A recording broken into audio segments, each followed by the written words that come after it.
महामहीने की शिवरात्रि जो आती है फरवरी में, वो सबसे बड़ी शिवरात्रि होती है।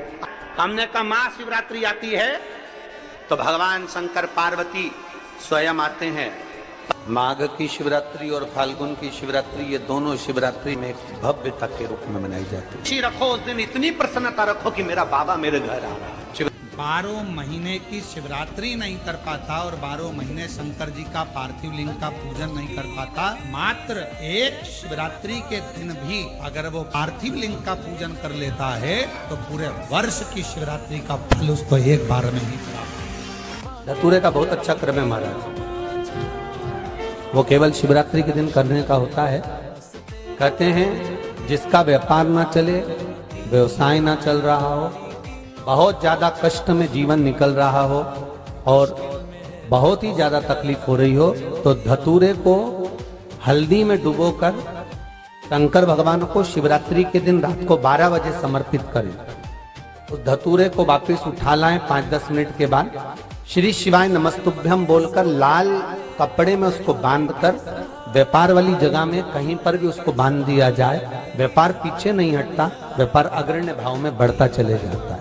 महाराज उस धतूरे को केवल परंतु शिवरात्रि के दिन रात को 12 बजे ही किया जाए,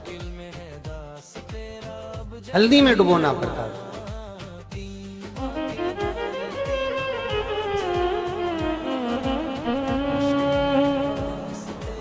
यही प्रमाण एक क्रम में और है महाराज जी।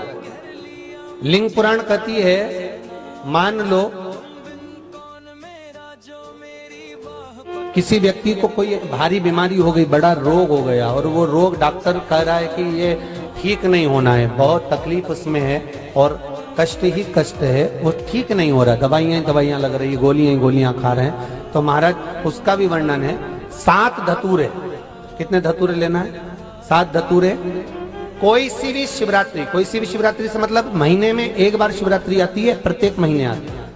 किसी भी शिवरात्रि के दिन 7 धतूरे लेकर एक धतूरे में मौली, लच्छा, नाड़ा लपेटकर चंद्रमौली भगवान का स्मरण कर उस मौली को लपेटकर 6 धतूरे में हल्दी लगाकर शंकर भगवान की जो जलाधारी है, जलाधारी में आपको पहले भी वर्णन किया है, शंकर भगवान का ये शिवलिंग है, ये जलाधारी है, ये भगवान का जल निकलने का स्रोत, चरणारविंद का भाव। शिवलिंग जहां रखा हुआ है ये पार्वती जी का हस्त कमल है, जो ये गोल भाग है ये पार्वती का हस्त कमल है, जहां शिवलिंग रखा है। जहां से जल नीचे गिरता है उसके सीधे भाग में श्री गणेश जी महाराज का स्थान है, उसके उल्टे भाग में श्री कार्तिकेय जी का स्थान है। जलाधारी के सामने एक मोटी सी लाइन होती है, कहीं सांप बना होता है, कहीं स्थान बना होता है। जो मोटी सी लाइन है ये शंकर भगवान की सबसे छोटी लड़की अशोक सुंदरी का स्थान है। जलाधारी के ऊपर जो 3 टेकी लगी है ये भृगु ऋषि का, भृंगी गण का स्थान है। इसके ऊपर जो कलश है, कलश में जो पानी भरा जाता है वो पानी जो बूंद बूंद नीचे गिरता है, ये शंकर भगवान की 5 लड़कियों का स्थान है। जया, विषहरा, सामरीबारी, धोतली और देव, ये 5 लड़कियों का स्थान है।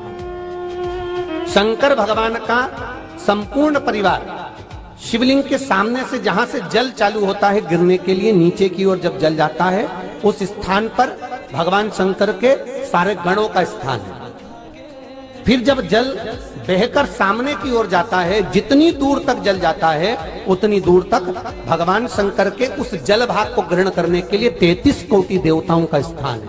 इसलिए उस जल को हम लांघते नहीं है, क्योंकि वहां 33 कोटि देवता विराजमान रहते हैं महाराज। तो जो बीमारी डॉक्टर ने बता दी और बहुत बड़ा रोग हो गया और शरीर में कष्ट है, ठीक नहीं हो रहा, चाहे लीवर से जुड़ा हो, चाहे किडनी से जुड़ा हो, चाहे कैंसर से जुड़ा हो, और मान लो शरीर में कहीं गांठ भी हो गई है और वो मिटी नहीं रही हो, तो महाराज निवेदन है 7 धतूरे, एक धतूरे पर मौली लपेटकर वो शंकर जी के शिवलिंग के ऊपर चढ़ाना। 6 धतूरे, उसमें से एक धतूरा भगवान श्री गणेश जी का स्थान, दूसरा धतूरा श्री कार्तिकेय जी का स्थान, तीसरा धतूरा अशोक सुंदरी का स्थान। महाराज शंकर भगवान की जगदम्बा जी के हस्त कमल के ऊपर एक धतूरा, 5 एक धतूरा जहां से जल नीचे की ओर बहकर जा रहा हो, पानी जिस जगह से नीचे गिर रहा हो, बिल्कुल वहीं पर एक धतूरा चढ़ा देना है। उस धतूरे को चढ़ाने के बाद वो धतूरा वापस लेकर आना है। अवधूतेश्वर महादेव का नाम लेकर या चंपेश्वर महादेव का नाम लेकर उस धतूरे को, जो बीमार व्यक्ति है उसका स्पर्श कराकर बेलपत्री के पेड़ के नीचे पटकवा देना है महाराज। धीरे धीरे रोग में आराम मिलना प्रारंभ हो जाता है, औषधियां धीरे धीरे समाप्त हो जाती हैं और व्यक्ति स्वस्थ हो जाता है। ये केवल शिवरात्रि के दिन ही होता। 12 महीने शिवरात्रि आती है, आप किसी भी शिवरात्रि को कर सकते हो, किसी भी शिवरात्रि।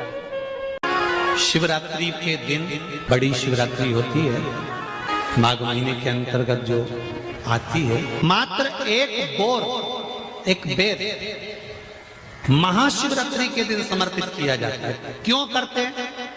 कि घर में जितने सदस्य रह रहे हैं उतने सदस्य को जिंदगी में कभी कोई ऐसी बीमारी ना हो और हमारे घर में रहने वाले सदस्य की अकाल मौत ना हो, उसके लिए मात्र एक बेलपत्र की जगह एक बेर भी समर्पित कर देते हैं तो अकाल मृत्यु टल जाती है, अकाल मौत टल जाती है। आपने कितनी भी एकादशी के व्रत करे हो, कितनी भी द्वादशी के व्रत करे हो, कितनी भी चतुर्थी व्रत करे हो, कितनी भी तीज व्रत करे हो, कितनी भी अष्टमी का व्रत करा हो, कितनी भी नवरात्रि के व्रत करा हो, कितनी भी तीज का व्रत करा हो, चाहे दुनिया के कितने भी व्रत आपने करे हो, अगर आपने एक महाशिवरात्रि का व्रत नहीं करा तो कोई व्रत का पुण्य फल आपके खाते के अंतर्गत आ नहीं पाता। शिवरात्रि के व्रत की इतनी मूलता है। शिवरात्रि के दिन रात्रि को चढ़ाया गया गेहूं का दाना अगर जिसके यहाँ 30-30 साल तक भी औलाद ना हो उसके घर में भी भगवान बच्चा दे देता है। ये आज भी हमारे शास्त्र कहते हैं महाराज, अगर शिवरात्रि के दिन शंकर भगवान पर बेर समर्पित कर कर यदि उस बेर को खाया जाता है तो दमे जैसी बीमारी भी ठीक हो जाती है, श्वास से जुड़ी हुई तकलीफें भी ठीक हो जाती है। जिस व्यक्ति को चलने में हांपड़ी भराती है, थोड़ी दूर चलकर बहुत तेज हांपने लगता है, उसके दम भराने लगता है, सांस फूलने लगती है और उसको 10 जगह पर बैठना पड़ता है। किसी से बात करते करते उसको दम भरा जाती है, ठंड का समय है उसको दम भरा जाती है, सांस भरा जाती है, बोल नहीं पाता है, उसको बार बार उसके लंग्स इन्फेक्शन होने लगते हैं। उस व्यक्ति को शिवरात्रि के दिन शंकर भगवान पर एक बेर चढ़ाकर उस बेर को अवश्य खाना चाहिए। तो वो फेफड़े की बीमारी हो, लंग्स की बीमारी हो, चाहे कैसा भी हमारा दमा भरा ना हो, वो ठीक हो जाता है। एक बेर जो मेरे भगवान राम जी को शबरी ने दिया वो बेर साधारण नहीं था, जो माँ पार्वती जी ने शंकर जी को समर्पित किया वो बेर साधारण नहीं था, जो माँ सती जब भगवान शंकर के साथ में कुंभज ऋषि के आश्रम में कथा श्रवण करने के लिए गई और बाबा कुंभज बाबा के आंगन में से एक बेर उनकी आज्ञा से तोड़कर शिव को समर्पित करती हैं और शंकर भगवान को श्री राम जी का दर्शन हो जाता है, वो बेर साधारण नहीं था। शंकर जी को शिवरात्रि पे क्या चढ़ाया जाता है? बेर। कितने बेर चढ़ाते हैं शंकर जी को शिवरात्रि पर? कितने बेर चढ़ते हैं? हर शिवरात्रि का एक। 12 महीने में कितनी शिवरात्रि आती हैं? 12 बेर शिव जी को समर्पित होते हैं शिवरात्रि के दिन। 12 महीने शिवरात्रि आती है, हर महीने का एक बेर, एक शिवरात्रि का एक बेर भगवान शंकर को 12 महीने का इकट्ठा कर कर एक मूल शिवरात्रि के दिन शिव को समर्पित करना चाहिए। जीवों को अखंड सुख की अनुभूति होती है। बहुत विशेष मायना रखती है। दुनिया के लोगों को भले वो लग रही होगी कि केवल शिवरात्रि है, उसको समझिए। आज का चढ़ा हुआ गेहूं का दाना, गेहूं का दाना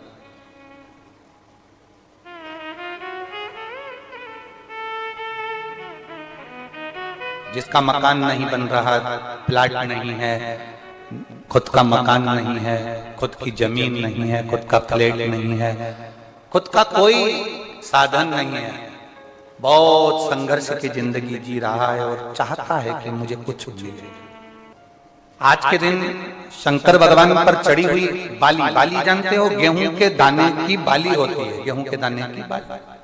आज के दिन शंकर भगवान पर चढ़ी हुई बाली, गेहूं के दाने की बाली, मात्र शंकर जी पे चढ़ी हुई बाली को उठा लिया जाता है और बाली में से 12 दाने निकाल लिए जाते हैं। गेहूं के 12 बाली नहीं होती है तो गेहूं के 12 दाने भगवान शंकर को समर्पित किए जाते हैं और उसको उठा लिया जाता है। आज से प्रारंभ होता है, तो 12 दानों में से आज प्रथम शिवरात्रि को मानकर उसमें से एक दाना शंकर को चढ़ा दिया जाता है, 11 दाने रख लिए जाते हैं। प्रत्येक महीने आने वाली शिवरात्रि पर एक दाना शंकर भगवान को अशोक सुंदरी वाले स्थान पर समर्पित करना प्रारंभ कर दो। अगले साल शिवरात्रि पर बात करेंगे कि प्लाट जमीन जायदाद मिली कि नहीं। 12 महीने की शिवरात्रि आती है, 12 दाने पूर्ण करो, मेरा शंभु दिए बिगर रह नहीं सकता। लोग कहते हैं शिवरात्रि के दिन भगवान शंकर के पूजन का इतना महत्व क्यों? पहले भले नहीं लोग जानते थे, पर अब जान गए कि शंकर की शिवरात्रि का मतलब क्या है। मतलब यही है कि आज जल चढ़ाया गया, आज के दिन अगर देवादिदेव महादेव को रिझा लिया, आज के दिन बाबा को अगर जल चढ़ा लिया, पूरा वर्ष तुम्हारा पूरा साल दुख में नहीं, बाबा की कृपा में निकलेगा। शंकर जी को शिवरात्रि पर कितने बेर चढ़ते हैं? हर शिवरात्रि का एक। 12 महीने में कितनी शिवरात्रि आती हैं? 12 बेर शिव जी को समर्पित होते हैं शिवरात्रि के दिन। काय के लिए चढ़ाए जाते हैं? एक एक बेर का क्रम है। पहला बेर शंकर जी को जब चढ़ाते हैं तो वो वंश की वृद्धि करता है। दूसरे नंबर का बेर जब चढ़ाते हैं वो संपदा प्रदान करता है। तीसरे नंबर का बेर चढ़ाते हैं वो बच्चों को बुद्धि प्रदान करता है। चौथे नंबर का बेर जब शिव जी को समर्पित करा जाता है शिवरात्रि के दिन, वो घर में से रोग धोक बीमारी को हटाता है। 5वें नंबर का जो बेर शिव जी को समर्पित करा जाता है वो हमको रोगों से मुक्त करता है। 6ठे नंबर का बेर अटके हुए काम को बनाता है। 7वें नंबर का बेर हमारे कोई कार्य नहीं हो रहे उन कार्य को सफलता की ओर ले जाता है। 8वें नंबर का बेर हमारे घर में कुछ खुशियां लेकर आता है। 9वें नंबर का बेर हमारे घर में वैभव को प्रदान करता है। 10वें नंबर का बेर हमारे घर में संपदा देता है। 11वें नंबर का बेर व्यक्ति को एकादशी के फल के बराबर पुण्य प्रदान करता है। और 12वें नंबर का बेर व्यक्ति के जीवन को सौभाग्यमय बनाता है, नारी को अखंड सौभाग्य प्रदान करता है। श्री शिवाय नमस्तुभ्यम। हर हर महादेव। गुरुजी द्वारा बताए गए उपाय को विश्वास के साथ जरूर करें और कमेंट में श्री शिवाय नमस्तुभ्यम जरूर लिखें। Thanks for watching. सबसे ज्यादा जरूरी क्या होता है चढ़ाना? एक बेर। क्या जरूरी है? क्या बोलते हो? बेर की बोर, जो भी बोलते हो, जिसमें गुठली होती है और अपन लोग बोर खाते हैं, बेर खाते हैं। मात्र एक बोर, एक बेर।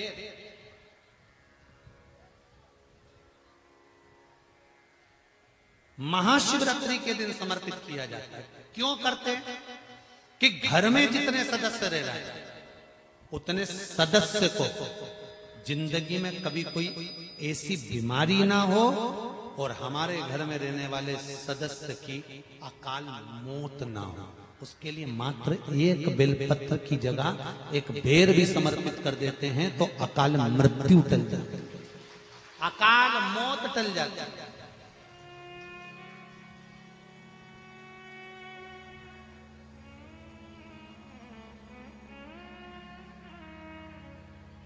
बारह महीने शिवरात्रि आती है, जिसको 12 मासिक शिवरात्रि कहते हैं।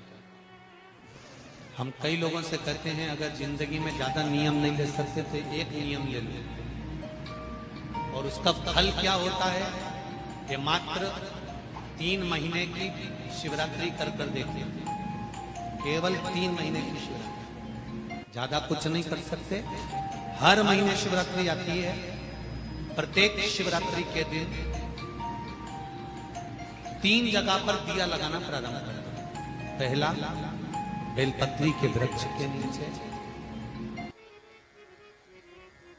दूसरा शंकर भगवान के मंदिर पर, तीसरा आंवले के वृक्ष के नीचे।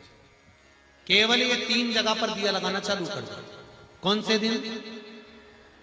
हर महीने की जो शिवरात्रि आती है, मासिक शिवरात्रि जो आती है, आप 12 महीने का नियम बनाओ कि मैं 12 महीने की शिवरात्रि का व्रत करूं ना करूं। मैं शंकर के मंदिर में 12 महीने जो शिवरात्रि आती है उस शिवरात्रि का नियम लेती हूं कि शिवरात्रि के दिन मैं दिया लगाने 3 जगह पर जाऊंगी। पहला, बोलते जाओ जम के, बेलपत्री के नीचे। दूसरा, शंकर भगवान के मंदिर में या शिव मंदिर की चौखट पर।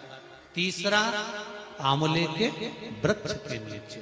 ये 3 जगह पर आप प्रणाम कर कर झोली पसार कर बाबा देवाधिदेव महादेव, माता लक्ष्मी और पार्वती के नाम से दिया लगाना प्रारंभ कर दीजिए।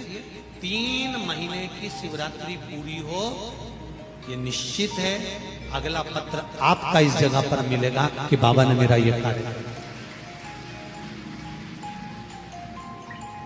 माघ की शिवरात्रि और फाल्गुन की शिवरात्रि, ये दोनों शिवरात्रि में भव्यता के रूप में मनाई जाती है।